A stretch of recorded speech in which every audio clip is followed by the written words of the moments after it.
انجمن بزم رشیدی کا یہ اختتامی پروگرام سب سے پہلی تقریر پیش کرنے کے لیے علم و عمل کے عنوان پر میں دعوت دے رہا ہوں عزیزم محمد انس، جو شعبہ تحفیظ القرآن سے متعلق ہے، بہروڑے کا رہنے والا ہے۔ یہ بچہ آئے اور اپنی تقریر پیش کرے بعنوان علم و عمل۔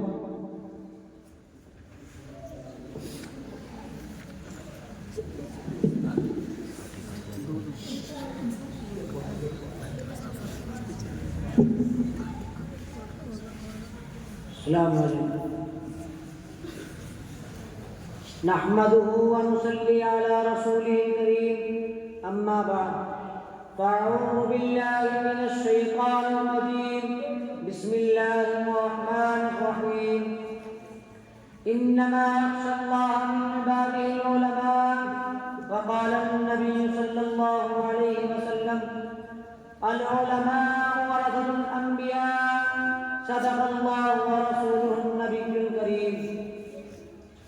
میرے دوستو، آج کی اس مبارک مجلس میں میری تقریر کا عنوان ہے علم و عمل اور علماء کی ذمہ داریاں۔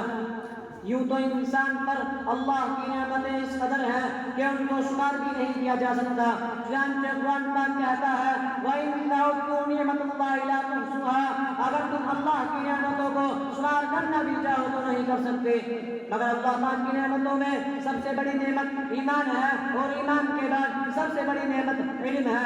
علم وہ دولت ہے جو نبیوں کی میراث ہے، علم وہ دولت ہے جس کو چرایا نہیں جا سکتا، علم وہ دولت ہے جس کو چھینا نہیں جا سکتا، علم وہ دولت ہے جس کو تقسیم نہیں کیا جا سکتا، علم وہ دولت ہے جس کو دریا اور سمندر ڈبو نہیں سکتے، علم وہ دولت ہے جس کو آگ کے شعلے جلا نہیں سکتے، علم وہ دولت ہے جو مرنے کے بعد بھی کام آتی ہے، علم وہ دولت ہے جو فنا اور ختم نہیں ہو سکتی، علم وہ دولت ہے جس نے مٹی سے پیدا ہونے والے آدم علیہ السلام کو فرشتوں پر بلندی عطا کی۔ میرے بھائیوں، علم کے مقام اور مرتبے کا کیا ٹھکانا؟ حدیث میں آتا ہے کہ علم سیکھنے اور سکھانے والا سب سے بڑا سخی ہے۔ حدیث میں آتا ہے کہ علماء کی نیند بھی عبادت ہے۔ حدیث میں آتا ہے کہ علم کا ایک بار سیکھنا 1000 بار علم کرنے سے بہتر ہے۔ حدیث میں آتا ہے کہ میری امت کے علماء بنی اسرائیل کے انبیاء کی طرح ہے۔ حدیث میں آتا ہے کہ علماء انبیاء کے وارث ہیں۔ حدیث میں آتا ہے کہ کسی عالم کی مجلس میں بیٹھنا 60 سال کی عبادت سے افضل ہے۔ حدیث میں آتا ہے کہ جو شخص علم کی تلاش میں رہتا ہے جنت اس کی تلاش میں رہتی ہے۔ حدیث میں آتا ہے کہ علم دین حاصل کرو ماں کی گود سے لے کر قبر تک۔ الگ بہت ساری حدیثوں میں علم کی فضیلت آئی ہوئی ہے۔ ہم کو بھی چاہیے کہ علم حاصل کرنے کے لیے درمندن کی باسی لگا دیں۔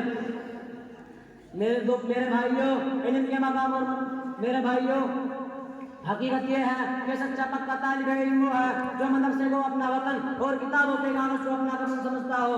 کسی نے کیا یہ خوب کہا ہے ہمیں دنیا سے کیا مطلب مدرسہ ہے وطن اپنا، ہمیں دنیا سے کیا مطلب مدرسہ ہے وطن اپنا، مریں گے ہم کتابوں پر غرق ہوگا کفن اپنا۔ علم کی پیاس اور طلب دیکھیے کہ علامہ ابن تیمیہ کو بادشاہ وقت نے کسی فتوے کے نہ دینے پر جیل خانہ میں ڈال دیا۔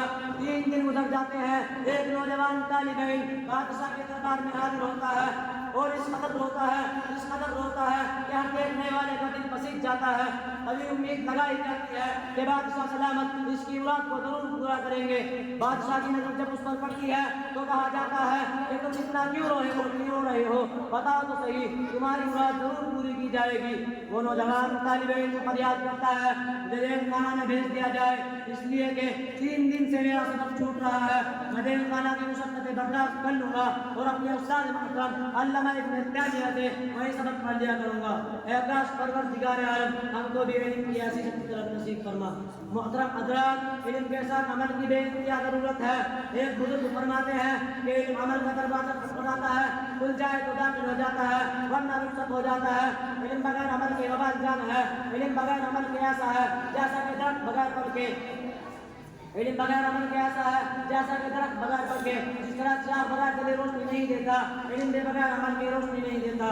بے عمل عالم کی مثال ان گدھوں جیسی ہے جو فضا میں اڑتا ہے مگر مردار کھاتا ہے۔ بے عمل علماء کو ان گدھوں کے ساتھ تشبیہ دی گئی ہے جن کے اوپر بوجھ لدا ہوا ہو۔